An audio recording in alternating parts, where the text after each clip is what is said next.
Display pink line issue. নমস্কাৰ বন্ধুসকল, পুনৰ এটি নতুন ভিডিঅ'লৈ স্বাগতম জনাইছোঁ। Samsung S23 Ultra আৰু এইটো হ'ল মোৰ হাতত থকা ফোনটো। এই ফোনটো লোৱা 2 বছৰ হোৱা নাই বাৰু। ইয়াত মানে কি হ'ল প্ৰব্লেমটো এইটো, ভাৰ্টিকেল লাইন, এইটো পিঙ্ক কালাৰটো পিঙ্ক ধৰিব পাৰিছেনে? পিঙ্ক কালাৰ এটা আহি আছে আৰু এইটো কি কাৰণে হ'ল বা এনেকুৱা ধৰণৰ, এইটো অকল এই ফোনটোৰ কথাই কোৱা নাই, চেমচাঙৰ বিশেষকৈ মই যিটো ছাৰ্ভিচ চেণ্টাৰত ফোন কৰিলোঁ তেওঁলোকে কৈছে S সিৰিজৰ যিখিনি মোবাইল ফোন এই ফোনখিনিত এই প্ৰব্লেমটো আহে বুলি কৈছে তেওঁলোকে। আৰু কি কাৰণে আহিলে, মোৰ বিশেষকৈ মোবাইলটো ফিজিকেল ডেমেজ একো হোৱা নাই, মোবাইলটো পৰি যোৱা নাই, ক'ৰবাত ভাগা নাই, তেনেকুৱা একো হোৱা নাই, কিন্তু এইটো হঠাৎ আহি গ'ল যোৱাকালি আপডেট মাৰি দিয়াৰ পিছত। মানে যিটো আপডেট আহি থাকে সেই আপডেটটো মাৰি দিয়া হ'ল, তাৰপিছতে মোবাইলটোত মই চাৰ্জত লগাই থৈছিলোঁ আৰু এদিন নহয়, যিদিনা আপডেট মাৰিছোঁ সেইদিনা নহয়, তাৰ নেক্সট দিনাখন মানে এদিনৰ পাছত এই চাৰ্জত লগাই পিনি যেতিয়া মোবাইলটো নিজে চাবলৈ বুলি আনিছোঁ তেতিয়া দেখিছোঁ এই যিটো পিঙ্ক লাইনটো, এইটো ভাৰ্টিকেল পিঙ্ক লাইন। আৰু ইয়াৰ মই চলিউশ্যনৰ কাৰণে কেইটামান ভিডিঅ' চাইছিলোঁ, তথাপিও মানে যিটো সম্পূৰ্ণ চলিউশ্যনৰ ভিডিঅ' একো নাপালোঁ। আৰু মোৰ যিটো অভিজ্ঞতাৰ পৰা আপোনালোকক এইটো ছাজেষ্ট কৰিছোঁ, মোবাইলটো মানে আপডেট কৰাৰ আগত এবাৰ ভাবি ল'ব মানে।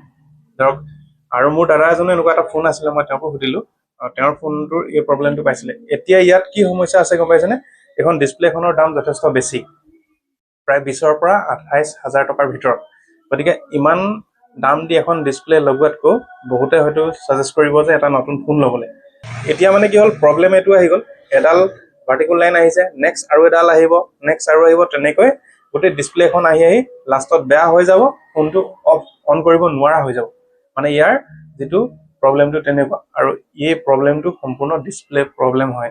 এইটো ছফ্টৱেৰ প্ৰব্লেম নহয়, এইটো হাৰ্ডৱেৰ প্ৰব্লেম হয়। এইটো ঠিক কৰিব পৰা অপশ্যন এতিয়া যিখিনি মই খবৰ কৰি গম পালোঁ, এইটো ঠিক কৰিব পৰা অপশ্যন নাই। ইয়াৰ চলিউশ্যনটো হ'ল ডিছপ্লেখন চেঞ্জ কৰিব লাগিব। মোৰ যিটো ছাজেশ্যন এতিয়া এইটো হ'ল, আপডেট মৰাৰ আগত এবাৰ চিন্তা কৰিব। আৰু মোৰ প্ৰব্লেমটো কিন্তু আপডেট মৰাৰ পিছতে আহি গ'ল।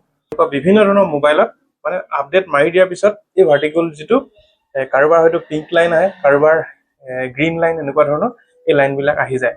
আৰু আহিলে কি হয়, ইয়াত সমস্যা কি এনেই দেখিবলৈ একো নাই, কিন্তু ৰাতি সময়ত বা মোবাইলটো চাই থাকিলে এই কালাৰটো চকুত বহুত বেয়াকৈ এটেক কৰে। মানে কি, চকুবোৰ খুব বিষায় বেছিকৈ চাই থাকিলে।